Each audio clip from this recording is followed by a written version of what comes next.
The countdown didn't work. All right, now we're live. So what happens when Wow. you're off like a week and a half? I pressed the button, it wasn't working. I need a new computer. Push the button. Send me a new computer, Apple. All right, welcome, welcome to the show.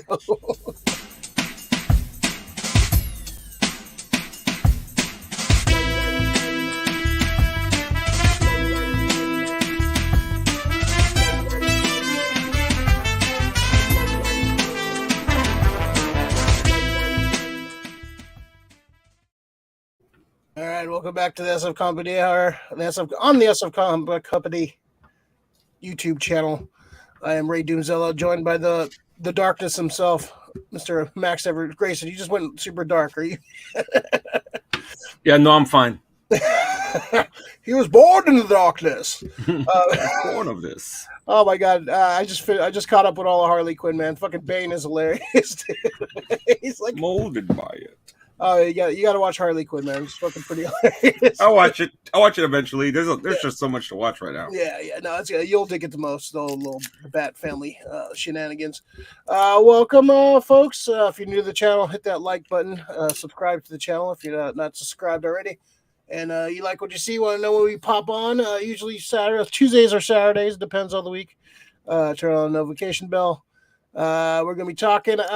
Some sad news today. We got some deaths, a couple deaths. Too many to cover. There's so many people that died in the last couple weeks. But we'll cover a couple of the main ones. No disrespect to the other people that passed.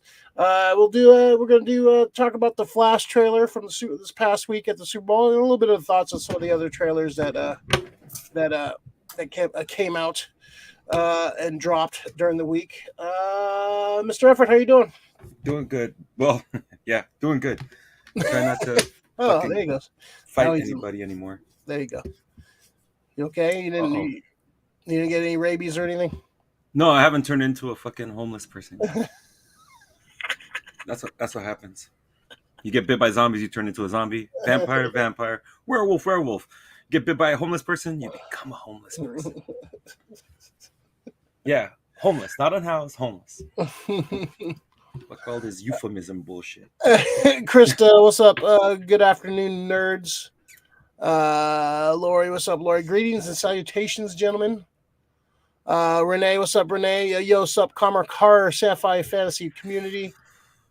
Cocaine Bear, the movie of the year, coming out this Thursday. Yeah, they're gonna try to. That's really early for the movie of the year. Cocaine Bear does look like it's gonna be that cult. It's gonna be a cult hit, regardless if it's a fucking. Well, it's more like hopefully it's not going to turn into like the new Snakes on the Plane, where it's like the trailer is really good, but the fucking movie sucked. They're gonna do. They were saying Cocaine Shark is the sequel. I'm like, blood, didn't happen. This is loosely based on something real. Cocaine Shark. Yeah, that's good. The movie of the year. All right, let's talk about some sad stuff. We had a couple deaths. First, let's discuss. Where's this? Where are my notes? Oh, there you go. One of the Alzheimer's, man. One of my first crushes as a kid, man. Raquel Welch.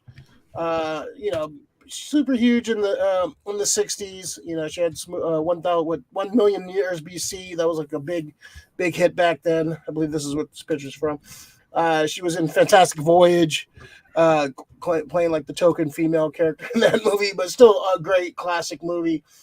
She kind of jumped around a little bit, and then she kind of got like a resurgence, like in the 90s. Like she was like that that guest star that would just show up on every show here and there. She did a great episode on Seinfeld. Her and fucking Kramer interacting was hilarious. If you haven't seen that episode, go watch that episode. You move like a gorilla. Classic fucking shit on that episode. But she was one of the all-time beauties, man. She was still looking great into her later years. So just one of those sad ones. She was great in what was the Naked Gun 33 and the third. Yeah. Small scene. That was great in that. But yeah, wasn't she in basketball too? I think she was, yeah. Her and Robert Vaughn were in basketball. You are correct. Yeah, I fucking love her basketball. Yeah, she was. Yeah, she She just. had some great one-liners in that fucking movie, dude. Yeah, she did a lot of like guest starring stuff. Never really had that big role like like she did in the '60s. But and good. She was of Latin descent also. Mm-hmm. She was. What was she? She was Latina for sure. But what? She's like before before it was cool. Let's pull it up right now. No, never was cool. Fucking Martin Sheen had to change his name. Oh yeah, I was watching something about his brother. Yeah, like his brother kept the most of it. She was she was born Joe Raquel Tejada. Tejada. She probably Mexican, bro. Yeah, it looks like it sounds like Mexican. My father, her father was Bolivian. Bolivian. Mhm. Yeah, so that's her mother. Yeah, it looks like So Bolivian, Latin descent. So that's nice. That's Yeah. always a nice representation. Before it was the thing, before it turned into Latinx. But yeah, definitely one of my all time hotties, man. She was just beautiful till the end, man. She's definitely one of my first crushes, and definitely gonna be on my all time top 5 for sure. Her and Salma Hayek are, they're gonna be all times right there. But yeah, man, what'd you think of this one, man? This is a sad passing. Yeah, it's sad, dude. It's one of those things. As we get older, all the names that we remember are leaving, and people might not trip, but that same photo that you had up, if people who watch Shawshank Redemption, she was the one hiding the fucking getaway. I mean, you could even go to the fucking line that the warden says, "What say you, fuzzy britches?" You know, it just at 1 million BC. This is probably like one of the most classic, like movie iconic poses. That's just known from this one shot. You know, yeah, she's gonna be missed, man. She's funny as fuck, dude. Yeah, That's the other part. It's like she has comedic timing. I mean, that might help with Trey Parker and Matt Stone. I always go back to uh, that basketball shit because Robert Vaughn's saying some off the wall shit, and then she goes, "Woo, sounds fantastic." But just the way she says and delivers her lines is fucking is great. Yeah, that's gonna be fucking fucked up. Yeah, R.I.P. to Raquel Welch, man. All time hottie, man. One of the all time beauties of the world, man. So, but she, it sucks she never had that real resurgence. But she had a good career, long career. She did a lot of things. So, but R.I.P. to Miss Raquel Welch. Yeah, it was either it was either. I'm starting to think now. It probably was basketball or a movie called Chairman of the Board. I think it was Chairman of the Board you're thinking of. With Carrot Top. Yeah. Yeah. I like that movie. It's a bad movie, but I like it. Lori Raquel did a lot of great TV work, great Latina representation. Yes, Bolivian. I just wish you would have kept the last name. I mean, back then you couldn't. Yeah, you couldn't. Now it's a lot of people had to change their last names. Richie Valens. Yep. Venezuela. Ricky Zuela. Lori, great comic timing too. Her Seinfeld episode was hilarious. Yeah, she was really good on that Seinfeld episode. That's like a gorilla. that Kramer line, the way he delivers it too, it's great. Yeah. Another. So speaking of comedy, we lost another one, man. Another great one. Richard Belzer. A lot of people know him for Law and Order. Like I know him from Homicide back in the day, and I actually knew him as a comedian first of all, before Homicide. So I remember watching some of his stand up back in the day. Very, very, very funny comedian, man. Just went on to play. I think he's has the record for the longest running character in a TV show because his character from Homicide is the same one that is in Law and Order. So he kind of John Munch. Yeah, that character started off in Homicide. If you haven't seen Homicide, that show is awesome. It's same guy who did The Wire. Oh, no shit. Yeah, it's the same guy who did The Wire. Homicide is awesome. I remember watching that one. What was it on? HBO? I think it was on NBC. It was like no shit. Yeah, it was like this is like a TV show back in the kind of ahead of its time, kind of dealing with before NYPD Blue and stuff too. This was the kind of dealing with shit that way ahead of its time. Yeah, so it was Homicide was Oh yeah, he played John Munch. John Munch fucking showed up everywhere. He showed up on an episode of X Files. I forgot about that. The John Munch, character? yeah, as his Law and Order homicide character showed up on X Files. I remember that. Yeah, he was in so many. Yeah, he had a great episode of Larry Sanders. He was in North. Wow. He was, yeah, just kind of the small. He was in the TV show The Flash at one point. Wow. He was in. He did a lot of bit parts. You know, he was like that one guy. Like people wouldn't recognize. I recognized him right away. But a lot of TV work. But first and foremost, a great comedian. That should be remembered most. And everybody's gonna remember from Law and Order because he played the character for fucking damn near 30 years. So yeah, people are gonna remember that the most probably.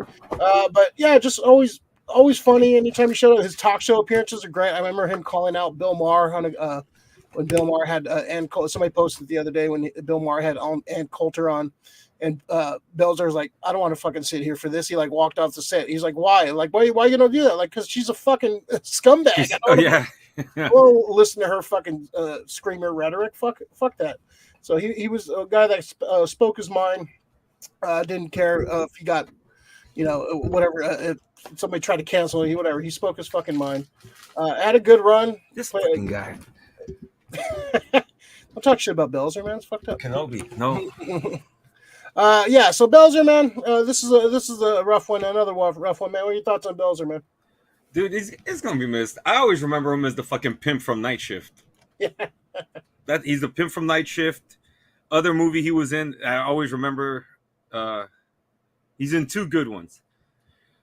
He's in The Other Guys, which is another shit movie with Louis Anderson, Belzer, Richard Lewis, and Tim Thomerson.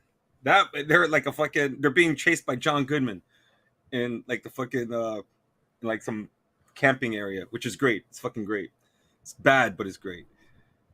He plays himself pretty much. The only thing is, a lot of people were confusing with Henry Winkler. They're like, no, the Fonz is in there. I'm like, no, he's not. It's Richard Belzer, bro. Yeah, he like kind of looked he looked like a methed out version of Henry Winkler. Yeah. And he was in a movie called The Puppet Masters. Very quickly, he was one of the guys. He was like a special, like Secret Service kind of a guy, and got taken over by aliens and helped out. But it's weird that he does like some the wrong guys you're thinking of, right? The wrong guys. Okay, that's the one. I said the right guys. Yeah. Well, you said something not the wrong guys. Yeah, the wrong guys. Yeah. Well, that's a bad movie. That's how I can't remember it. But it's a good movie, man. Yeah, I gotta check that out. I can't remember if I've seen that one. Yeah, but yeah, a lot of TV work. Second half of his career, a lot of kind of played the president in Species 2. I didn't watch Species 2. I did, but I think it's forgettable. That's the astronaut. Yeah, and then just did like this episode of Law and Order. He was just fucking. He spent SVU. He did. He was on it from 1999 to 2016. 326 episodes of just Law and Order Special Victims Unit. That's not counting, all the episodes he played. Hey, that's fucking hurts, bro. So well, yeah. What would you say your favorite work of his? I'd probably say his cop work. Yeah. On every fucking cop show. You got to watch Homicide. He was really good on that show, man. Dude, all those shows blur to me. Yeah. NYPD Blue, LA Law and Order. Like, dude, stop it. That one kind of stood out. Dude, the Andre Brower, like that's something. Like, he was on it. It was more like a hard edge cop show, not like kind of the soft breed. That was kind of the start of like the real cop show, not just like the Barney Miller fucking bullshit cop show. Yeah, real cops. Yeah, it felt more real. But yeah, it's man. It's RIP to Belzer, man. We need a 10 Belzer salute to Belzer. Are you losing the battle? Pretty much. He's angry as shit. Oh, he's taking down the mic. Yeah, you want to see how angry? What's that? It's like the family dog fucking thing when the guy just shows up and the dog's still biting his leg. Watch. Bite him back. Bite his ass back. That's what I did to my cat. I bit his ass back. He never bit me again. He's too cute. He's fucking him eating out your eyeball and your dead corpse on the floor. He's so cute. He's so adorable. God damn, he's so big. Jesus. He's big. Fight. This fucking guy. And the thing is, he'll turn around, he'll look at me after I let him go, and he'll plot his next move. He's a plotter. All right, this guy. Right, he bit me right where he got bit. Son of a bitch. All right, let's go jump into some of the Super Bowl stuff. So we had a Guardians trailer. We had what else do we have? We had a Fast X trailer, which I could care less about that franchise. That franchise is such a fucking mess. Thank you. Yeah, what else do we have? We have Guardians. We had a Dungeons and Dragons. Did that play? I don't even remember seeing that. I don't remember seeing it either. We had 65 had a trailer. Let's see. Indiana Jones. Yeah, it wasn't like really too many though. But any of those before we talk about the Flash trailer, any of those stick out to you? I think 65 million years still is the one. I mean, it's just the fucking coolest premise that you could fucking come up with. Time traveling fucking soldier comes back with fucking modern age weaponry against those dinosaurs. They're still fucking dinosaurs, they're fucking huge and powerful. They're dinosaurs. So that's probably like the most thing I'm excited about. The first time I saw the first preview, I was like, oh, this is right up my alley. This is fucking like kid shit for me. Like I get to take my G.I. Joe against my fucking, my T-Rex. That's what that is, dude. That's somebody coming up with that idea. Where is he? I hear him. Yeah, so that's probably the one I'm most excited about.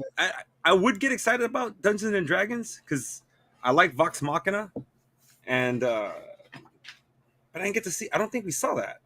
Yeah, I wonder if they changed commercials for certain markets. Yeah, or maybe we just missed it. Fucking.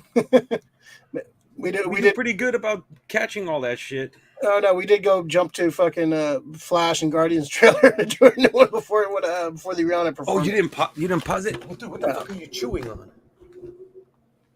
Okay, he's chewing on a box. Okay. Where is he? Yeah. All right. What the fuck was that maniacal? You're enjoying the chaos, dude. It's a battle for real. I think I found a worthy adversary. The Transformers one didn't really show any new. It just felt like it was like some of the old trailers, so it didn't really stick out to me. Nothing new out of that one. Yeah, I don't know. I'm kind of worried. They're gonna fuck it up, dude. Yeah, I'm already telling you they're gonna fuck it up because the people they're using unless they do a villain like reveal where you see fucking Megatron as a T-Rex or some shit, and just have it be a different Megatron. Somebody, yeah, I'm worried about them because Bumblebee didn't do the financial success. Didn't have the financial success as the Michael Bay ones, even though it was the best live action Transformers movie. I think they're going to panic and let's make it more like the Michael Bay ones, and let's like all flash, no substance. So that's what I'm worried about. So this is what kills me about their studios or whoever got the Transformers. How much did Avatar just do? That movie is majority of that movie is all CG. The majority of that movie. Just give us fucking the first 5 minutes of Bumblebee. That opening sequence in Cybertron, just give me the war on Cybertron. Mm-hmm. Before they hit Earth, I think they're missing out. They always add the humans. Well, we need to relate to something. Bring humans back and people who, military who side with the Decepticons, and then the Decepticons are going to fuck them over, but the military is going to try to fuck them over. Some bullshit, but give us on the screen what we want, dude. I just want to see fucking Transformers beating the shit out of each other, but not bad Transformers, not Michael Bay's Transformers. I want to be able to see what the hell's action going on, and I want to actually see I want to see the back. I want to see not look like bugs either. I hate the fucking style that they went forth like in the Michael Bay movies, where they don't look like they all look the same. First of all, they all look like similar. You can't tell who's who, and just I'm worried about this. I love the Bumblebee movie. I thought it was great, but the fact that they didn't bring the McKnight back. Whatever the hell his name is, that kind of worries me. The guy from Kobu and the Two Strings, and was it Stephen DeKnight? Yeah, who are they doing now? I forgot who the fuck is. See, that's the thing that fucks up. That they fuck around sometimes. They're like, oh, well, we want to give another chance to see these new young directors, which I say go for. But I think some of these young directors, are they worthy of their opportunity at such a tentpole level? Let me see. Where's the director? Like, how many things that not to bring up Bryan Singer, but how many things did Bryan Singer do good before he got handed X-Men? Just fucking Usual Suspects. So he's the one that directed Creed 2. He directed it? Yeah. Yeah, I always forget. Fucking Coogler didn't do Creed 2. Just not really too much on his. But that's just one flick. Yeah, so I'm just. If he's doing a whole bunch of other shit that is marginal or whatever, but it's not getting known, what's the point? You're just getting marginal guys. I don't think they're sifting through anything anymore. Like, before you used to become a name, you used to have 3 or 4 things before you did something, before you got up there. Mm-hmm. Before you got a tent pole. Before they trust you with the keys to the car, a lot of it is just you did one good movie, let's fucking they what was the dude that they had Colin Trevorrow. He was gonna go do a Star Wars movie. He did one like that, was it the time travel movie? Was it I forgot the name of the time travel. The one with Tom Cruise? No. He did a smaller. It was like an indie time travel movie. What the fuck? But he did that movie. Then they gave him a fucking big budget, a Star Wars. Almanac? That wasn't him, was it? No, that wasn't him. Okay. Let me look at Colin Trevorrow. He did do Jurassic World, which I thought was actually pretty. It was all right though. It wasn't like. I like. Well, it's definitely the best of the fucking the first ones. Yeah, but that's once again that's fucking picking at straws. It's still in the hierarchy. Did you jump into the top 3? No, sorry. Well, yeah, it's top 3 Jurassic Park movies. Oh, Jurassic Park. Yeah, but the whole Jurassic franchise. Safety Not Guaranteed. That's the one I'm thinking of. Safety Not Guaranteed. Yeah. Yeah, it's good. Good little time travel. What was in there? It's not bad. Actually, not a bad movie. It's very indie. It's about a guy who puts out a Craigslist ad about he wants somebody to travel through time with, and everybody's thinking it's this is fake. But it's kind of interesting. Definitely budget for sure. It's what's his name? Mark Duplass and Jake Johnson, Aubrey Plaza. I shouldn't hate on this guy, bro. He's from the city. Which one? Colin Trevorrow. Oh, is he? Yes, he is. I just looked him up. I wanted to see his movies that he did, and yeah, some of the Jurassic World stuff is cool, but he just doesn't. He doesn't. To me, it was a mess. That little Battle of Big Rock, that little short was awesome. I don't know why they didn't fucking have that in the movie. They should have just kept that in the movie. Yeah, I still want to watch the director's cut of that. I think it's on Peacock. The Book of Henry was not good. I did not like that movie. Yeah, they just can't give franchises to guys who aren't proven, man. Did you watch Book of Henry? Mm-mm. Yeah, it's supposed to be like a Spielberg 80s kind of type vibe to it. It just didn't that's how they kind of presented it as. It wasn't that good. Let's see. Going back to the Belzer, Laurie Belzer was the only actor to appear in all Law and Order incarnations in Homicide God damn, he's got the and X fucking. Files and X Files. He's got the belt. No, he played that character for 30 years. Laurie Belzer was cousins with Henry Winkler. I think I remember hearing that before. Yeah, I think we. Yeah, because I mean, when you look at them in Night Shift, you're just like, dude, it looks like his brother became a pimp, and now his other brother's a pimp. I love Night Shift. Laurie, any thoughts on the arachnophobia reboot? Yeah, make it good. I do love arachnophobia, and that's something that you could, modernize. I love the idea that they use spiders, like legit spiders, and you had spider wranglers on set, and I just think everything's going to be. Who directed arachnophobia? It's an Amblin movie, no? It just has an Amblin opening, right? I know everybody, dude. Fucking what's his name is still missing from arachnophobia. Julian Sands in the fucking mountains. Oh yeah, they definitely gonna find him dead. Yeah, I know. Frank Marshall. Okay, yeah. Frank Marshall. Wow. Yeah, that's a fun movie. Came out summer between 6th and 7th grade. I remember going that. July 18th, 1990. Yeah. That's a funny ass movie. Make it good. Make it good. If you're gonna make it good. That's my stance on reboots. If you don't make it good, why bother? And if it looks like shit, I'm not gonna watch it. So. Some shit shouldn't get touched, Ray. Yeah, make it good. All right. Let's see. All right, let's talk about the big trailer from the Super Bowl. This, I first watching this trailer, I got goosebumps for sure. This is The Flash. The Flash, of course, long in development. This has been in development for like 10 years. Of course, all the shit with Ezra Miller, fucking pandemic, all the shit got pushed back. This was supposed to come out probably like 3 years ago, I think. So we get some glimpses. Yeah, this was supposed to come out a long time ago. Just think about that. Like, I remember hearing about this, and finally we're seeing it.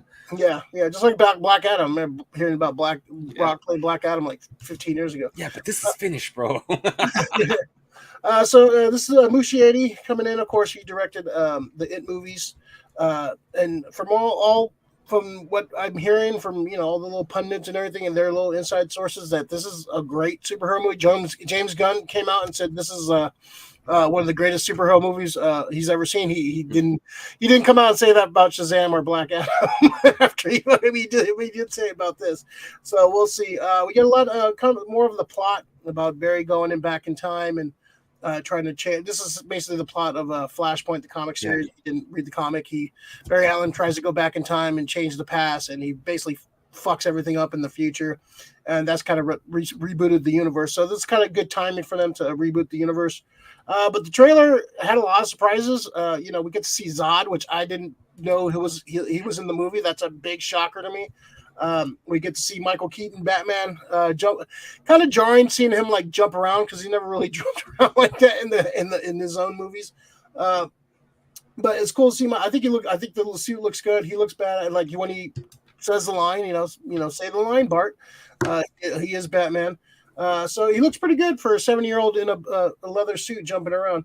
But yeah, man, I'm digging the look of the trailer. I'm excited about this. Supergirl, I was kind of worried about Supergirl. I'm not worried anymore. She's taking the place of Superman Clark Kent in the storyline from the comic, and we get to see Batfleck have an action scene, which is awesome. We get to get one more Batfleck action scene, which I'm my favorite on-screen Batman, and with the blue and gray suit no less too. We'll talk more about the suits in a second, but yeah, man, it has a lot to love in this trailer, man. I'm really digging this. I'm excited. It's gonna be a batshit crazy movie. I don't know, man. Yeah, I got chills when we first watched this trailer, man. I was just like, kind of, my jaw was open and just wow. I didn't expect this to hit like that hard, but it looks pretty fucking awesome, man. So what do you think, man? What did you think of the trailer? Dude, this is. I'm glad. This is why I say you don't give the keys, to the Ferrari to the fucking guy who can't make a movie. Andy Muschietti can make a fucking movie, dude. He's already proven it multiple times. He knows pacing. He's just got an eye for it. There's guys who just have eyes for it. So I'm hoping that he's going to be added to the stable of directors that are going to be going forward. I'm so excited because if Gunn's calling this the beginning of the real like DCU, this is going to be great because that means Barry. I'm hoping the kid can get his life together, dude. Yeah, I'm all about second chances. This could be the thing that fucking just gets him back on track. I don't want him to. He done some fucking repugnant shit, but we all say we have. We have to forgive. I don't want him back. The shit he did with the girls and shit, like I don't want him back. Yeah. Yeah, this is a good going like have his movie, have change fucking flashes at the end. That's the contingent part. If they change flashes, it makes sense. But if they're gonna try to bring Barry back, this should be Barry's swan song, and then we get Wally going forward. That's what should happen. Don't tease me, Rick. Don't tease me like that. That's what should happen, dude. This is the script. This is the wrestling script, right? Fucking. Don't tease me, Rick. You hear the music, and fucking Wally walks out. It'd be perfect time. I think Wally would work way better than Barry in like a cinematic sense. Like it makes like a lot of people that's their Flash for a lot of people, and he's just like it's more interesting character. Like Barry's kind of boring, man. But the only thing that makes Barry interesting in the TV show and the movies is they steal a bunch of shit from Wally that makes Wally cool. Can you see this happening though? Imagine that they rewrite the ending to Infinite Crisis on Earth, Barry's arc, and that happens in this one. But he's not, he has to save somebody. Maybe it is Supergirl, or maybe it's whoever. But Barry's gonna he's gonna disappear, and Wally's gonna be left. Hopefully, I hope they fucking introduce Wally. I fucking want redhead Wally, man. They need redhead fucking superheroes. Yeah, they're totally against. They are. They're totally against fucking Wally. Fucking DC is fucking writers. I don't get it. He's the Flash I was introduced to. Yeah. I read some of the Barry stuff. Barry's great, but he's not Wally, dude. Wally's got personality. Yeah, it's the fact that he's the main Flash right now in the Flash books in DC. Maybe that's a hint of what's to come. But it's a great arc right now. I'm reading the one. What was it called? The one.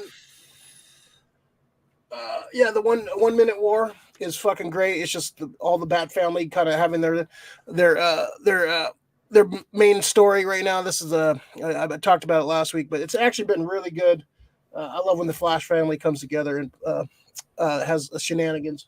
But the only thing I don't like about this, that it's Flashpoint. I've never been. Since they came out, I told you I wasn't a fan of it. Yeah. I like the story. I don't like the ending. The ending pisses me off because it set up the New 52, which kind of rehashed the whole, like basically rebooted the universe and took away all like the heart and the legacy. Oh God, yeah. I think I have hatred in my heart for that book. Yeah. A great book. Just the ending sucks because it led to a kind of a mess of the DC universe. Like there's some cool elements, but it just like, dude, but like the one thing DC had going for it is like its history and legacy, and you just start off from the beginning, and I don't know, it just didn't work for me. And then they backtracked a lot in the last few years. They've had like 3 crises just to kind of undo what they did in Flashpoint. So it's taken a lot to get to the point where they're at, which I think DC is in the best spot it's been in like 10 years. Right now. Back to it was before Flashpoint, possibly. Yeah. And then that's like, it's like people like these legacy characters, man. I like the fact that Wally West became the Flash. Like he's the sidekick that made good on his promise to take over be the next reign. That's why I like Nightwing. Nightwing has run as Batman, but he's his own character now. He's like leading like the DC universe right now. He's like the main guy right now. So I like that kind of stuff. And like they try to sweep that away and try to reboot, and just didn't make any goddamn sense because like things are all out of order, and so it was a mess. So I'm glad they're kind of backtrack. And this movie could serve that same purpose because it's kind of perfect timing because they're trying to reboot and restart and do this whole thing. And this at the end of this movie, introduce your new Superman, introduce your new world. Have whoever's a Flash go running into this is the new DCU, run into, all these, like kind of hint at what's going to be happening in the future. It's gonna be curious to see who's gonna be like they're gonna carry over, who they're gonna carry over. But I'm excited, man. I'm excited for this. Um, I'm so happy to see Affleck back one more time. Give me one more action scene with Batfleck. It sucks that we never got a Batfleck movie, but we get to see him one more time, which is awesome. Let him get going away. One of my favorite shots in the trailer. Oh, this is clean too, right here. This shot in the trailer just fucking blew me the fuck away. So basically this is a history of the Batsuits from the bat from his from the Burtonverse. Here, let me put this one up too, so you can see all of them. Here is that. So basically, we start with his year one suit. The costume designer came out and talked about it. So you start with the year one suit. Then we get the blue and gray suit. Oh, that's dope. And then we get the Batman 1989, so you can tell that's the one that got all beat up when he got in the fight. Then we get the Batman Returns one to the left of his shoulder, right there. And then we get it looks like a future, like a water suit, or I don't know, some kind of weird tech suit. And then on the end of that, we see like a future suit. So this is basically just telling the story of the Burton Keaton like Batman in his costumes in the background, which is I think fucking cool as fuck, because that's like the costume designer like said he just he got to basically fanboy out and make all these suits. So I thought that was fucking cool. That's a cool fucking little Easter egg right there. I've been wanting to see the blue and gray suit, so it's kind of cool that we get to see that. It looks like Affleck's rocking that one in his scenes too, like a blue and gray suit, which is cool, man. Like an updated one. Almost. Yeah, like a almost techie kind of like suit. His version of it, possibly. Yeah, I'm totally down. I think they should rock the blue and gray for Brave and the Bold, whatever that comes out. Just kind of differentiate from the patents in, all black suit, which usually the Batman has a black suit. That's usually all. But if they're the direction they're trying to go to, I think having a blue suit is the way to go for sure. But I love that. That just screams like 80s Batman right there. I just love that shit so much. I geeked out so hard when I saw that.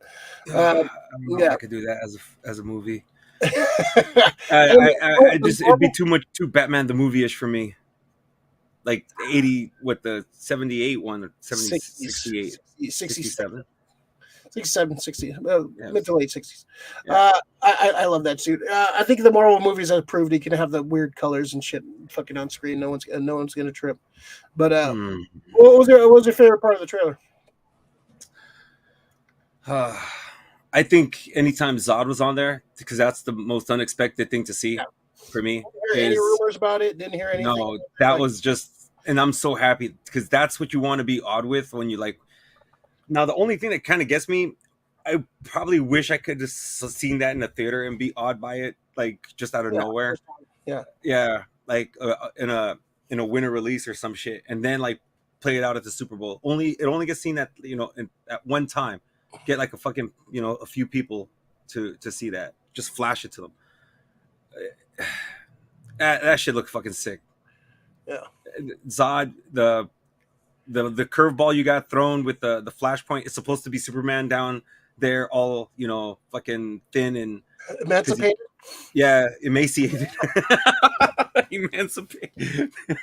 That was great. He emancipated him afterwards. But yeah, it's that was the big curveball to see that Barry. It was done to another fucking Flash. So I'm ready for the curveballs that this movie's gonna throw me just to reboot the whole thing. It's the perfect storyline to reboot the whole story. Yeah, it's like pretty much for what they're trying to do. Yeah, so it's great. This is probably the movie I'm most excited about this year. Yeah, I think this was high on our list for anticipated movie. It just like jumped up, up past Cocaine Bear, but still high. And the thing is, once again, Ray, the director. It goes back to the direct. I'm really hoping James Gunn's got a fucking arsenal of like. When we're about to get to it soon, but Marvel is fucking teetering right now against the ropes. They need something big. They need to get their shit. They need to just stop fucking around. We'll talk about it. We got a lot to say about Ant-Man and the Wasp. We'll talk about that in a second. But yeah, this trailer looks amazing. I'm super excited. What'd you think of Batman Keaton flying around, kind of doing like all this crazy shit at 70 years old? Like, is it that kind of take you out of it a little bit? What's up?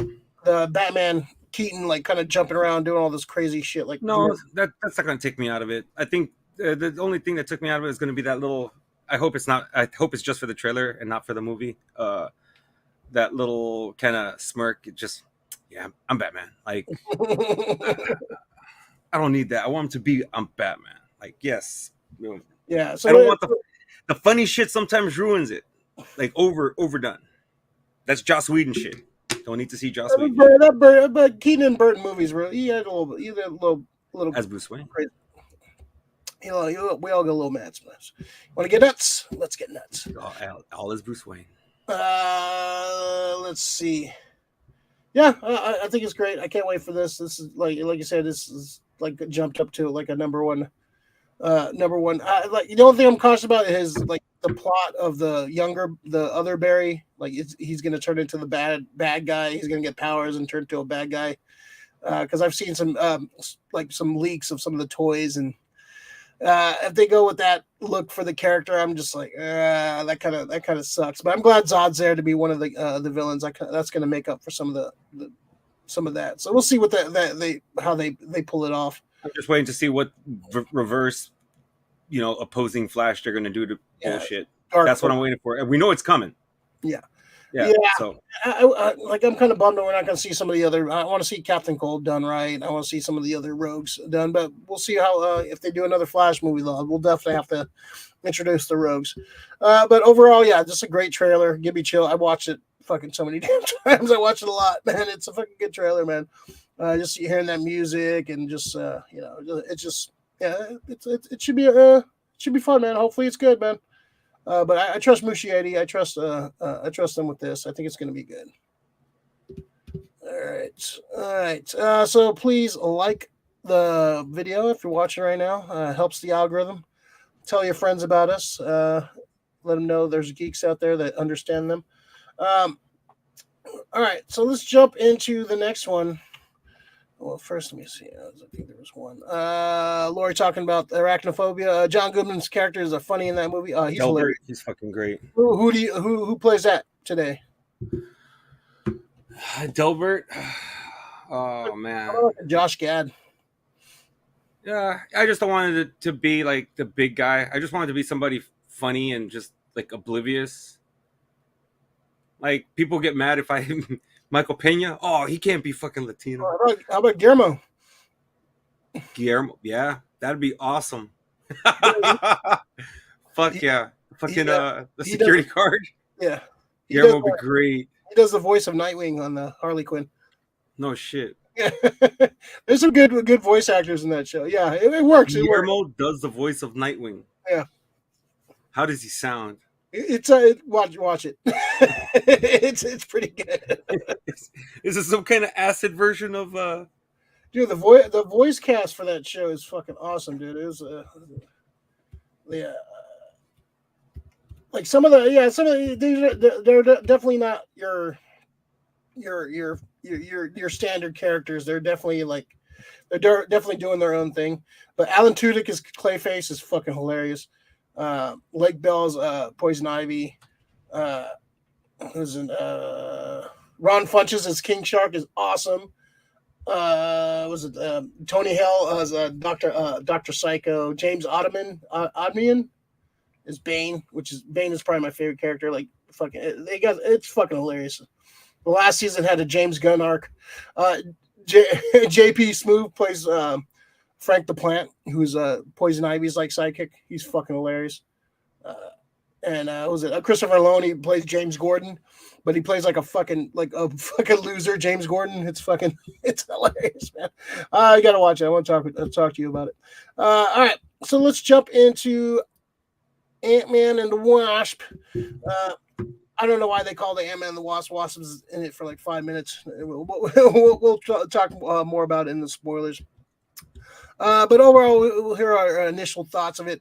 I thought it was like, I don't know. I felt underwhelmed by it. I Hmm. thought Kang was really good. I think Jonathan Majors can do no wrong to me, man. He's really one of the best actors working today. Anytime he was on screen, he took like all your attention's on him. You can't pay attention. I don't care what was happening. I want to watch Kang. So I thought he was good, but overall, the movie just kind of felt like kind of out of place. It just kind of like, I don't know, man. The jokes didn't land. Some of the characters I really didn't care about. Uh, I don't know. Just this was supposed to be built as like an Avengers level big event. Like this is like the next phase is starting with this, and it just kind of felt like a whimper, man. Like I don't know. Some of the action was good. I like some of the action. Like I said, Majors was awesome as Kang. And Paul Rudd's always good, man. He's always going to be good, and no matter what he does. But it just kind of felt underwhelmed by this movie. I just didn't. I wanted to feel like, oh shit! I wanted that excitement when the first couple phases of Marvel, but this just feels like another paint by numbers Marvel movie that middle of the road. Like no, like I probably won't ever watch this again. Maybe I will just to see Kang, and maybe if they do some stuff later that kind of ties into it, maybe I'll watch it again. But kind of feels like a one note, kind of one and done kind of movie for me, man. But what do you think of the Ant-Man and the Wasp Quantumania? Not spoiler, right? Yeah, let's go down spoiler and then we'll Yeah. jump. Spoilers. Uh, I was underwhelmed. I was underwhelmed. I was hoping for it. Like after I saw the trailer, I was fucking all in. I was like, holy shit, fucking there we got fucking we got Kang. And Kang looks awesome. Mm-hmm. Kang's awesome. So you know, fucking Paul Rudd's great in it too. I think they wasted a lot of good performances in this movie. That fucking really sucks. Cause the movie was like well acted, but it's just not really. It's okay, so kind of story. It feels all right. I don't. I just yeah. That's not spoiler. Yeah. Ah, It feels like his like Star Wars, like he this was a Star Wars script, and also it feels like he mentioned this too. I think this would have been like part of his Fantastic Four script. Like there's very a lot. Once I heard that, I was like, oh, okay, that kind of makes sense. It feels like kind of very because he wasn't fantastic. allowed to do Fantastic Four, or Yeah. they took it away from him, right? No, he was in talks to like back in like the mid 2000. He was in talks to make a Fantastic Four movie for the longest time. I remember his name popping up on like internet sites and stuff too. He wanted to make like a 60s era Fantastic Four adventure movie, but yeah, it never came to fruition. But You know yeah, what? Now that you say that, I'm looking at them. I'm like, yes, this is like his Fantastic Four, like his fucking yes, this is a Fantastic Four movie. yeah. So this Wow. See, I think that you can't substitute some stories for others. That's what makes them bad. yeah, and Well, Ragnarok. it did feel like a 60s era Marvel comic, but I don't know. I just like that's not like I don't know. It just didn't feel right to me. I don't know. Just Uh, it felt weird. Ant-Man and Harley the Wasp Quantumania. It's a very meh movie for sure. Yes. Even at Comic Con, the Ant-Man wasn't feeling it from Lori. Do we really need the need of every fucking character getting a trilogy, or maybe they just should do a movie when the character actually has like a story to do? Because it feels like they're just it's not just paint by numbers for by movie. Now it's like franchise. You get three movies. You get three movies, and then we're gonna have a big team movie, Yeah, and and it's just not they working anymore. they try to throw the whole kitchen sink in this movie. Like they spend like 10 minutes in the real world, and then jump in. Like the part of the charm, even though I wasn't a big fan of the second Ant-Man movie, I still found some parts pretty funny. Was like the characters around him, like the Michael Peñas, or he had one scene. What's his name? Fucking Randall Park. Like throw one of them in there with them, and like have some kind of like I don't know. It just felt like it was just a movie of MacGuffins and just like I don't know. All right, let's just jump into spoilers. So overall, meh on this feeling, right? I mean, yeah. I mean, this is definitely in my lower like end of Marvel movies, and that's pretty far down now that we're up to like I don't know how many. I like this better than fucking Love and Thunder. I tell you that. Fucking Love and Thunder is like fucking like. I like this better than Love and Thunder. Yeah, so I like this better than Shang-Chi. A lot of people are like starting to turn around on Shang-Chi. A lot of people are liking it. I still have an issue. I don't. It's dude. I've seen the movie. I still have an issue with the big. It's not like a Sandler movie. Sandler movies get better after you watch it. Not every movie has to end with a big battle of a big group of people fighting a big group of people. I'm just getting really annoyed with that superhero trope. Like none of that. Like that doesn't happen in the comic at all. Usually the end battle is the villain, the hero battling it out. We don't need the fucking big ass group of people fighting another big ass group of people. I'm tired of that trope. I'm done with it. I don't need that in every fucking superhero movie. So I'm so over it. All right, let's go to spoilers. Spoilers. All right, 59. 50 minutes. There you go. Spoilers. Yeah. So yeah, this is a pretty simple plot. They get like sucked into the quantum realm. You see that in the commercials. Jen is kind of annoying in this. Like, dude, like we're in a fucking dire situation. She doesn't want to tell them what's going on. Like, tell us what's going on. We're stuck in this fucking thing, and she's kind of being a bitch. like, tell us what's going on. Hella like, secretive. Like, why you be at this point? Don't be secretive. We need to know what the fuck's going on, what we're facing here. So yeah, they get sucked in. They get separated. You know the trope. Everyone's like meeting different people in the quantum realm. This felt like a very green screen type of movie, which you kind of have to. There's no place on Earth that looks like the quantum realm, so you have to make this stuff up. And I don't know. I just felt like I didn't really like the new Casey. I felt she's very very I don't know, like very too. I don't know how to say, like just too like Hollywood. Like she felt like just too. She didn't seem like his little girl. Yeah. Like they could probably get her now. Yeah, no, the other actress, she's been played by 3 different actresses now. Like, yeah, the one I kind of didn't like this version. No, she just felt too out of place and just felt like, oh, this is the new girl. This is a hot flavor of the month we're going to put in here in this movie. I think you know what they're doing? They're installing their version for the Young Avengers. Yeah. That's what they're doing right now. I know. I just didn't like. I didn't like her. Like, she kind of took me out of it. It was kind of bad. Yeah, I didn't like her. Eventually, Lily had no point in this movie. She barely did anything, and she was only like a plot device on a couple occasions to save him. Yeah, they could just call. I think they need to call it Ant-Man and the Wasp because it's, they have to. I like Michelle Pfeiffer. She still looks good for her age. She's still fucking like rocking it. Michael Douglas just felt he was like. He reminded me of that fucking Travolta meme from Pulp Fiction where he's like looking around just like confused, like where am I? He just looked like it was an old man on a fucking a green screen set, just kind of confused about everything. He felt very fucking kind of out of place. He was a fucking droid in this. He was fucking 3PO and R2D2 just like going from place to place and making shit happen. Yeah, it's a movie of convenience for sure. But. Yeah, it was just like some of the action was cool. I like the battle. Move to your left a little bit, Rick. I can't see your pretty face. There you go. I like some of the action, like the buildings being living creatures was kind of interesting. But it's just like these big battles of people versus other people. I'm sick of it, man. I'm so sick of it. It's so boring. I just want to see fucking villains and heroes fight it out. I don't need to see a big group of resilient fighters and fighting the oppression. Fucking like we've seen Star Wars, man. It felt like a lot of these scenes were definitely ripped out of Star Wars. Like the fucking bar scene felt like a Star Wars scene. I just very much like he basically made his own Star Wars movie pretty much with this. But yeah, I don't know, man. I just underwhelmed, man. Like underwhelmed by it. Like if it wasn't for Kang, this movie would be shit. If there was like some other villain, if they brought I agree with that.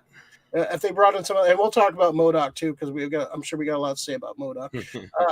But yeah, this has just felt like if it wasn't for Jonathan Majors, this would have been a lot of shit. But so yeah, what'd you think, man? Dude, Jonathan Majors is great. I love Kang.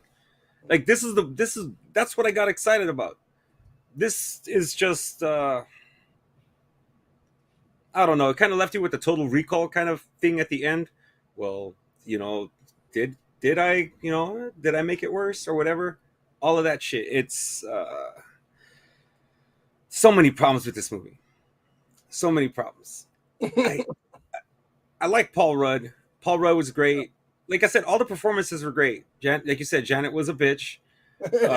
She shouldn't. She. It's just in like it's Respect, Dicer. respect. I just that was one of the things that I was just like Like we're a in a lot of things felt like Star Wars too. yeah, very Star Wars. Cantina scenes. Bill Murray was not necessary.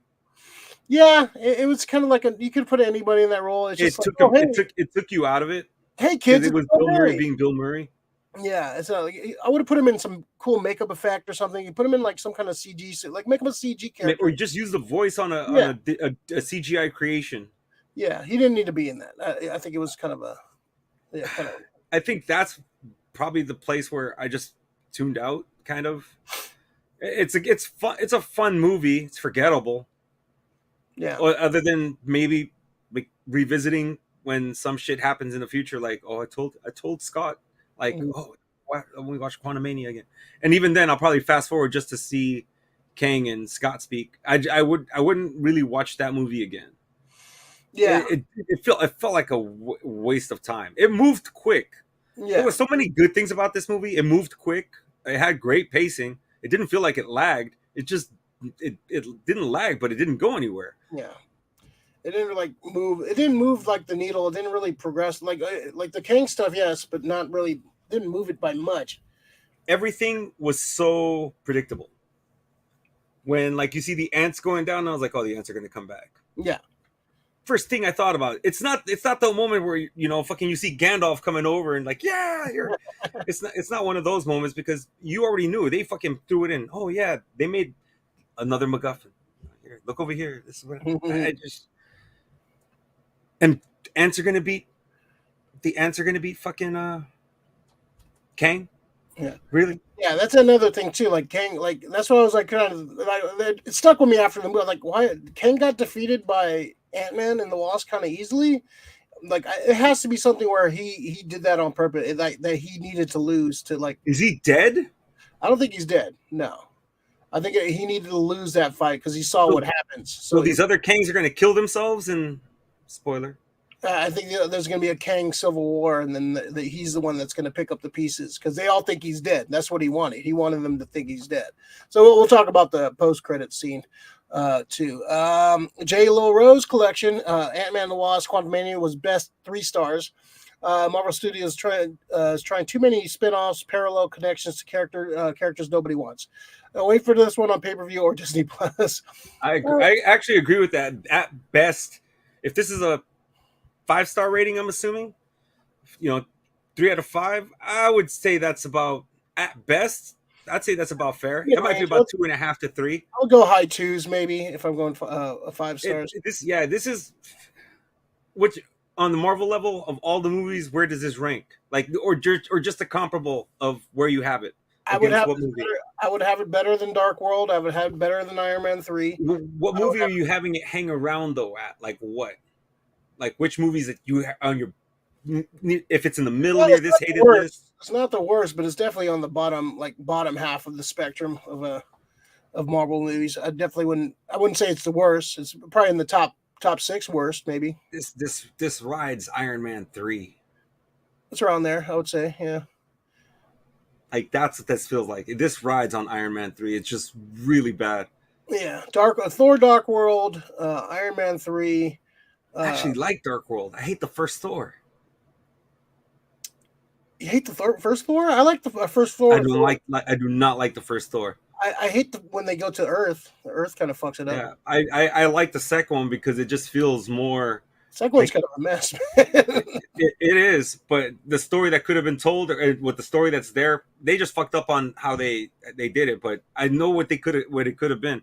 It's just the story in the first one is kind of bad. I don't like his weird eyebrows in that movie. It's kind of weird. Well, that's makeup. You got to talk makeup. And like a lot of people shit on Iron Man 2. I think Iron Man 2 is fun. It's definitely a mess, but they introduced Black Widow. They got War Machine in there. Like it's fun. Iron Man 2 is probably Iron Man's the best of the Iron Man. And like even though they amalgamized a bunch of characters, like Whiplash was more of a fun villain than fucking fake Mandarin in the fucking third one. No, I get that. I get that. I'm not absolving them for either one. I'm not saying they're both bad, bro. They're both fucking bad. They're, fucking Mickey Rourke was fucking bad, dude. Yeah. It was bad, cheesy, bad, but kind of interesting at the same time. Not good, but cheesy. Bad. Hondo, Kang should be a level 10 threat like Thanos, and did not feel like that at all, even all through the Jonathan. Even though Jonathan Majors is a good actor, I agree with that. I think they need. This is your bad guy. This is your Thanos for the next few movies, and you have him be. Even though if it's still, even though it's a plot device that may change something later or may make sense. There was no line to like give him doubt about that, or a little wink or a smile. That would have been something. Or he came out at the end like, yeah, this is all part of the plan, like fucking something. Which, like, dude, you want or people, let it begin or some shit like that. Yeah, you want people to get excited, and like, I don't know, he gets defeated kind of easily in this movie, which that doesn't make any sense. Like, this is like Vince McMahon style booking of wrestling. You know, have your top heel champion lose and to like some fucking jobber.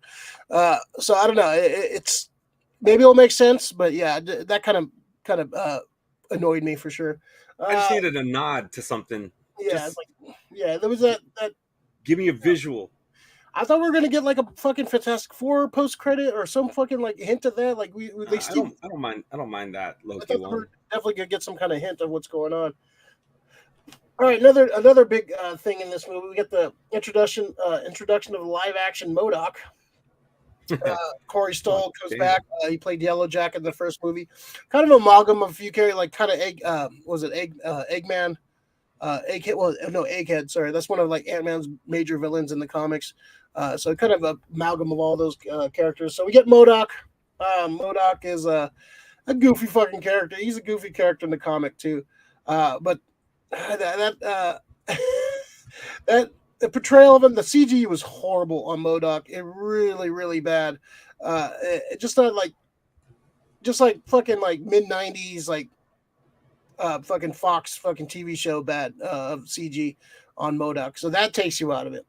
And I don't know, I just kind of thought it was kind of like you didn't really need I like MODOK as a character. It's weird that Patton Oswalt show wasn't great. I tried watching it. It just was trying to be too funny, too clever for its own good. But I thought MODOK's a weird character to pull off. I think anything they did with MODOK would have been weird because it's a weird fucking character. If you haven't read the comic and seen him like in the cartoon, it's a goofy, weird fucking character. So it's kind of a hard one to pull off. But I like them trying to make sense of it with what Yellow Jacket from the first movie, kind of tying all this stuff together. But it was just like it didn't really work. It was just kind of out of place for this movie, which a lot of things felt out of place. And I guess the quantum realm, like everything, the whole world's out of place. But yeah, what'd you think of MODOK, man? Too much bad comedy. Yeah, trying too hard. Comedy. Yeah, trying too hard. Like the fucking the big ass head with the little fucking legs. Some of the lines are funny, but it's just after you can't keep beating the same horse dead, like super dead. Like he became kind of weak at the end. Mm-hmm. Well, not even weak. He was weak when he kind of showed up. That's bad CG. Yeah, on the face. I did like the line where like I'm dying an Avenger now. He's like, no, not really. that was kind of funny. But yeah, the execution was just kind of all over the place. I wasn't. That thing looked really bad, dude. As far as the CG came to, everything else looked cool. I mean, if they would have kept the faceplate that he had on, that probably would have been better to even emote that. But the flesh tone shit, that was bad, dude. Yeah, they could have made it like the comic. He has like more texture to his face. It's kind of weird and pruny and stuff. They could have added a little more texture. Would have made it look a little bit more. I don't know, like less because it just looked like somebody was holding like one of those screens that make things bigger, like in front of it. And it stretches it. Yeah, stretch it. It just that's what it felt like. You look. I don't know, man.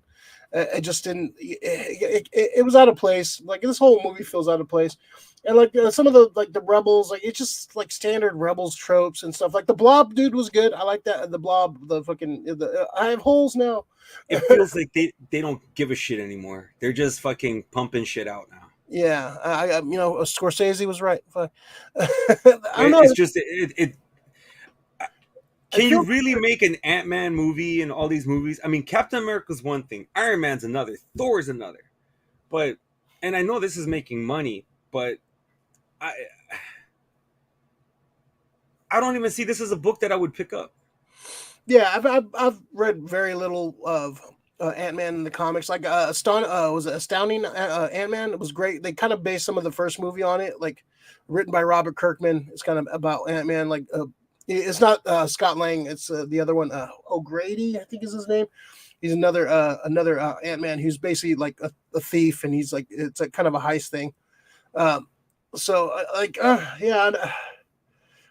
not the biggest Ant-Man fan, but the fact that it's Paul Rudd, I think that's what carries this leg. Because my favorite Ant-Man is in Endgame. I thought he was great in Endgame. Like in Civil War, I thought he was great in Civil War. So like the best Ant-Man movies, best Ant-Man is not even in the Ant-Man movies. It's in other flicks. I don't know, man. It just felt like a one and done Marvel movie, man. I just felt like it was no like. I didn't come out of it. I went in so juiced. Yeah, I was getting a little hesitant. I was getting a little worried. Like from some of the trailers, I was a little worried. Everything good hero movies are based on the villain. Had awesome villain, didn't do well. Yeah, because they just I don't know they just fucked up somehow. Another movie that did that. Fucking Wakanda Forever. Yeah, you made it. That's a good point. I think the problem is too, like these movies are being made by committee. Like this is like too many people, too many cooks, and one of those things is too many. This is not just Feige anymore. Yeah, it's too many people. Like I'm sure there's a bigger cut of this, but like we need to make it 2 hours. Let's cut all this shit out and make it like kind of make it all fucking weird. I don't know, man. I think it's. They need to get their shit together, man, because they got DC's coming. Like you said, yeah, DC's coming. We got we got Guardians coming up next. That looks pretty good. It's James Gunn, so James Gunn we trust, even though I wasn't a big fan of the second one. And then we got the Marvels, which got pushed back. That's we'll see about that one. Hopefully that one. Marvels got pushed back too now. Yeah, it's switched. Haunted Mansion took its place. So yeah, we'll see where Marvel goes, man. They need to build this phase up, because so far this last phase and this phase starting off is not starting off to a great start. But there's been some good stuff in it, but it's not as great as some of the other phases. Like people are like over it, like every Marvel movie was great before this. No, there's some misses. There's definitely some misses. But I don't know. They need to get their shit together. So we got a couple post-credit scenes. We got one with Rama Tut, Immortus, and somebody people are saying it's Centurion from the comic. Kang basically plays different characters through history. He has different incarnations. Like those are like the main ones. Like Rama Tut appeared early in the Fantastic Four. They had they battled him back in time. Immortus has showed up a bunch. He's like the final version of Kang, like the oldest one. Kang has different characters. Like we're probably going to see Iron Lad at some point, who's the started off in the Young Avengers. He's like Kang when he's like a teenager. I wouldn't be surprised we see that incarnation. So we're going to see different Kangs in the world. So we get the Council of Kangs, which is ripped out right from a comic. I think it's like Avengers 270 something, 71 maybe, I want to say. I actually was reading that issue a couple weeks back, so I was like, "Oh yeah, I remember that scene." So it's like almost the exact same shot of the hovering above, and you see all the different Kangs and shit. So we're gonna get see like So if you didn't watch Loki and then you didn't see He Who Remains, you'll be kind of out of place with this. Like you need to watch, like to get it. You need to understand what they're doing. You need to watch Loki to understand what's going on here. That they're gonna have there's gonna be a big Kang Civil War, and the Avengers are going to have to fight a bunch of Kangs, and there's going to be a Highlander situation. There can only be one, and we're going to get it's going to be crazy. There's a lot of good ideas they can go with, but we'll see. I don't know. The execution of some of their ideas are kind of all over the place. And then the second thing was basically a tie to Loki season 2, where we get to see was it something timely? He's also from the Walter Timely, I think, from the comics. Kang goes back in time to oh yeah, So yeah. So what'd you think of the post credit scenes, man? I thought they were good. I thought it was just promoting the shows now. Like, is that what we're doing? Hmm. Like, I miss fucking talking about the Avengers Initiative and all this other shit that really like sets stuff up. Now it's just here, go watch the show now. Yeah. Marvel started to turn into the machine. I could see it. They were fun for a bit, and They just know what they know what the algorithm wants. They know what the they're just playing the fucking. They're not even worried about making good movies anymore. yeah. They're just slap Marvel Studios, slap a hero, slap this villain, and that's here. It's like, But have it tied to the next thing and the next thing. yeah. My whole thing is, I really think they blew their wad with the the Infinity War leading up to that, because Infinity Gauntlet is one of the fucking big fucking arcs. It's fucking a great arc. It's an awesome arc. Yeah. What are they doing now, though? It's like, this, to me, not to take away from Kang, but if this is just the setup to Secret Wars, a whole phase set up to Secret Wars. Bullshit. My problem. They're making money. They're making money. They're making money. It doesn't take a whole phase to get here. Yeah. It takes 3 or 4 movies and 2 shows possibly, but that's not a phase. Yeah. That's half a phase. I was half phased the other night.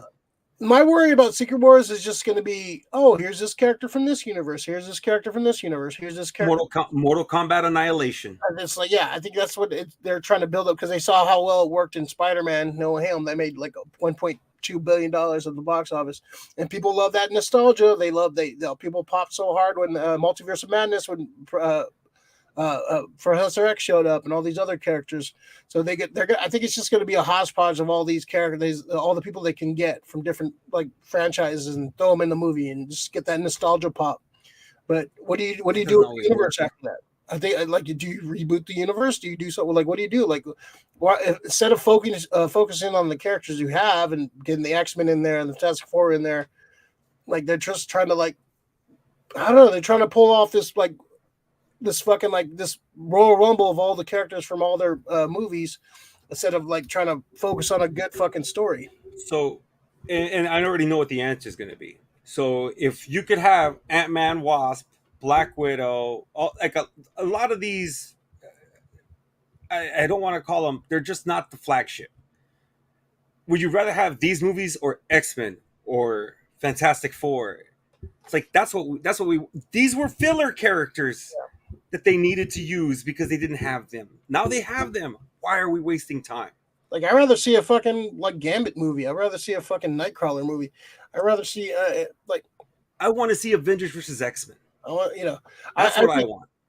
I think, that needs to be, that's probably going to be the next phase. That's going to be the third, that's going to be like phase 7 or some shit. But that's a long time from now, man. We'll be old. We'll be in our 50s when. But that's what I'm saying. But they're shoehorning these little characters in there. It's like, we don't really need this kind of storyline.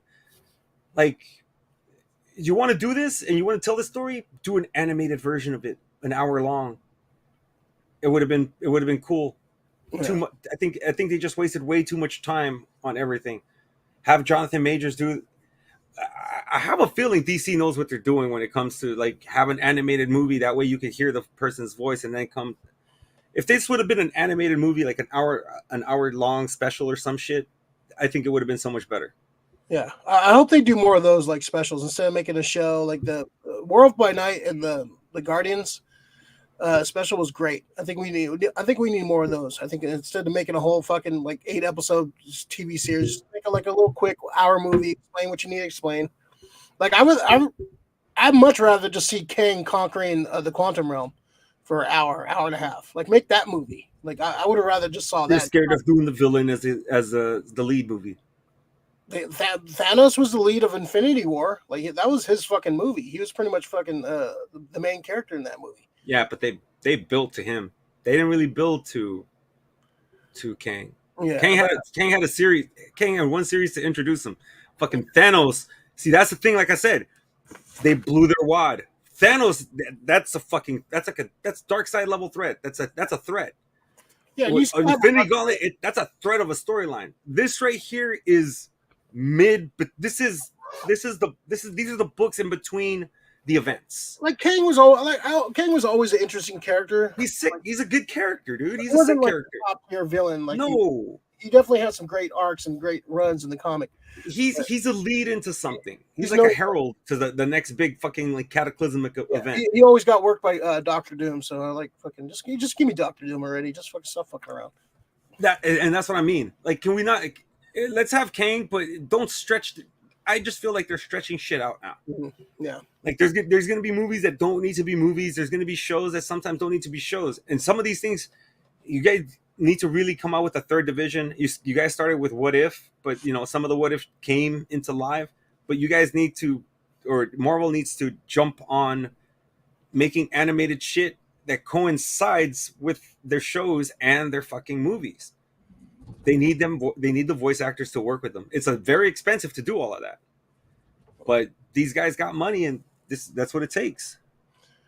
Yeah. All right. Well, yeah, just underwhelming. One and done Marvel movie. If it wasn't for Jonathan Majors, would this be just like whatever?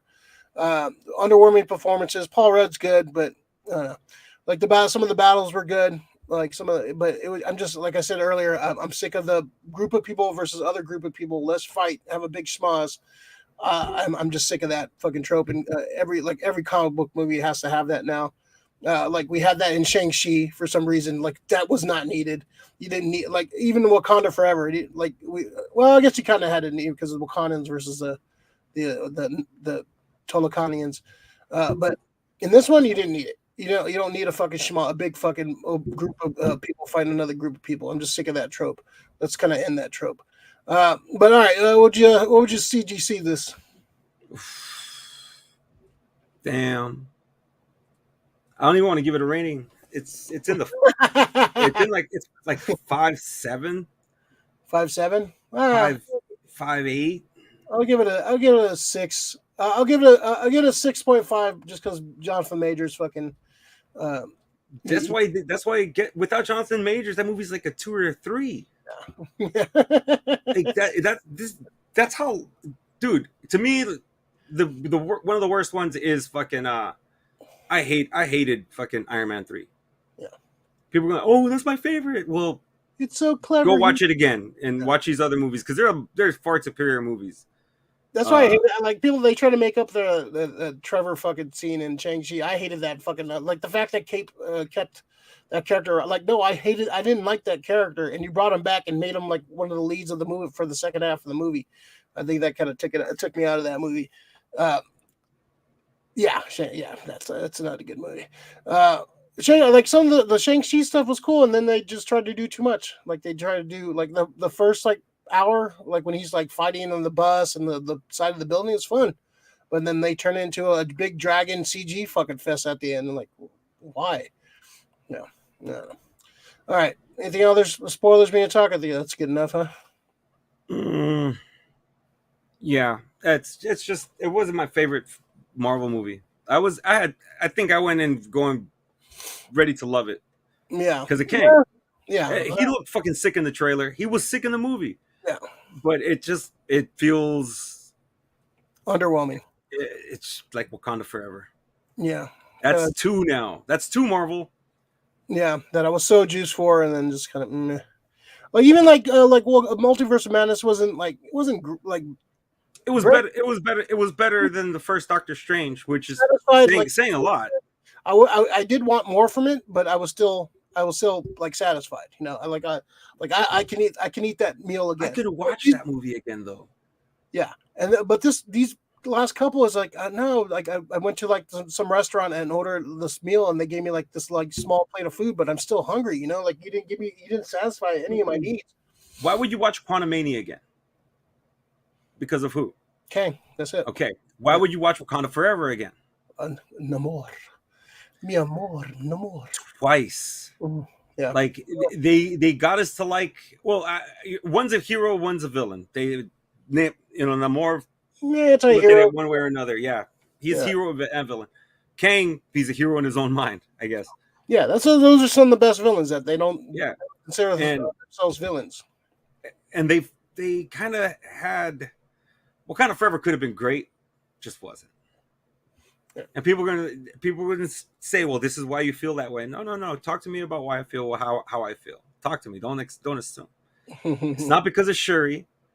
There's some stuff that Shuri, it didn't make sense, but that's because they had limited time to write it. They did rewrites and they were like okay with it. When you rewrite something that you love, it's hard. It's hard to fucking go back and, oh yeah, I guess this will work. That's what it felt like. I guess this will work. And that's how this felt. I guess this will work. Like, yeah, I think they need to go away from like having everything connect and kind of let filmmakers do their thing, and stop fucking editing the shit out of these movies and let filmmakers kind of, you definitely have to rein some of them in. But all right, let's end the spoiler 120. That's good. Like nice little half-hour spoiler talk. All right, let's it's a little windy outside, so let's super windy. So let's jump in the pool and get non-windy pool list for the week. So you got anything, something you bought, watched, listened to, something pissed you off, something that made you happy, something you want to rant about, talk about? You got anything on your pool list this week? Yeah. So I got the Hogwarts Legacy game. If you're a fan of fucking all the Harry Potter shit, you got to get that game. I'm just finally starting to get a handle on like the spell system, because I've been playing my character, and you can go into different talent trees. So everything in the movie is in the game, and this is huge. This is probably going to get Game of the Year. This is probably going to be one of the contenders, nominees for Game of the Year. It's hard to make an open world game. And especially that it's not Rockstar or any other company that made open world games. This is a company, I think, that they did like Cars, like a Cars racing game, and then they did like a Disney Infinity game, and it's beautiful. It's a beautiful fucking game. Good storyline so far. The character models. You get to really make your character. Oh, you can make your character from scratch. That's cool. Yeah. So they give you like so many different like looks, and then you can change their noses, change like features, give them freckles, not give them freckles, make their cheeks rosier, not make them rosier. Bushy eyebrows, not bushy eyebrows, long hair, short hair. You get sorted into one of the four houses. You come in as a fifth year, so you got more. You're older than all the other students, and you get to walk around. And you get to see some of the same students that are in your class. The people in your class are, they have names, and you become friends with them. And it's important, I guess, if you have to do their friend missions. So it's like bullying with magic. Yeah, it's except you don't really. The classes is not so ordered. Like you had to go to class and bully to kind of pass shit. Or you would get marked truant. No, this you can walk around at night, and the best part about this game is when you're going through, because you know how open world games are, right? So you go to all of these things where you light them up, and like little, I guess you could say torches, wall torches that kind of just like line the hallways. But if you activate it, you could travel instantly wherever you activate one, so you don't have to walk back and forth or whatever. So if you unlock everything, you can just like load into the next area just as soon as you're out of combat, so you don't have to run around everywhere and go back and forth. The broom flying is fun. No Quidditch. That's the only thing so far. I'm sure they can add that at some point. Yeah, I heard that they might not even do DLC, but because I heard they're already working on another game, the next game. Or they have like some other deals. Somebody has the rights to the Quidditch game. Like they have to possibly. I can see that being a thing. But so far so good. Oh, dude, it's taken up a lot of my gaming time. I was about to finish one, and then I started this, and I've never looked back. I'm at the final mission on another game, and I just started playing this one. Yeah, easily distracting. So it's good. Check it out. Yeah, it's really good. All right. So that's it for me.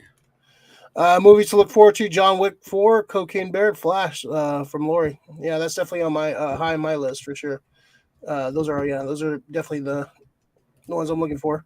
Renee, go to buy the cocaine bear memorabilia popcorn metal bucket at concession stand day after tomorrow. I wish they probably won't do it for that one. That'd be awesome if they did.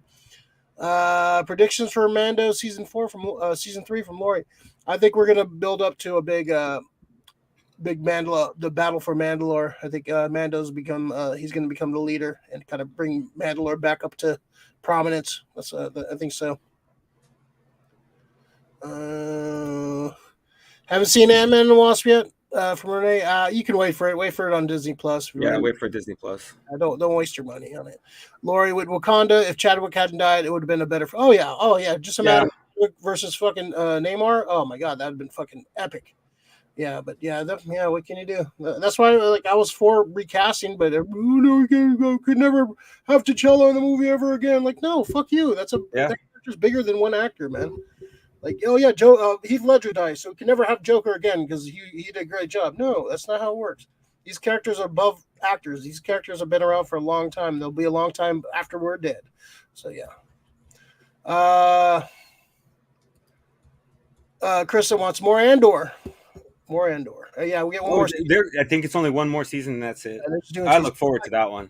I like that, man. Have an end game in place. Don't fucking drag shit out that doesn't need to be dragged out, you know?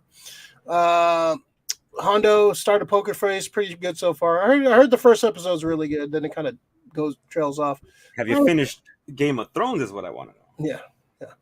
I've been. What else am I pulling? Harley Quinn. I finished. Caught up with. Pretty goddamn funny. Yeah, definitely like not the characters. They kind of take characters in different places, but it's fucking pretty hilarious. What else did I want? I've been watching In Search of Darkness Part 3. The final one has come out. It's like 6 hours long, so I've been kind of watching it in installments. I'm up to 86 right now. They're talking about Terror Vision and like fucking what else did they talk about? They talked about what's the other movie they talked about? They talked about Critters and shit. So it's a good doc. Definitely check it out. In Search of Darkness. I kind of want. They have Blu-rays of them too. I kind of want to buy the Blu-rays and have them forever. But if you love 80s horror movies and you want some recommendations or something, like there's a lot of them I've never heard of, and some of them I haven't heard in like super long time. So if you're a fan of that era of horror movies, it's great. They talk to a lot of actors and directors. They talk to just all the old-timers, so definitely check it out if you're a fan of 80s horror. I need to finish Andor and Last of Us from Lori. I'm 2 episodes behind Last of Us right now. Gotta catch up. Gotta catch up, yeah. So I was probably gonna do that tonight. Maybe we'll see how the night goes. You gotta catch up, yeah. But yeah, Last of Us has been pretty good. So that's all mine. Yeah, nothing crazy. There's a bunch of movies I gotta watch and a bunch of backlog. So hopefully get to that at some point. But all right, that's it for me. You got anything else for us, Rick? No, that's it. Good, nice little tight hour and a half show. Like the video if you made it this far. Turn on the notification bell. Follow the social medias at Ray Doomzilla, at Max Everett Grayson. We got a Facebook group. You can see some of the news we post and repost and stuff. So if you want to look at some of the topics we might be talking about, have some opinions on it, or just some funny shit we see we post in there. Like the video. Put that thumbs up, and we'll talk to you guys later. Yes, sir. Yes, sir.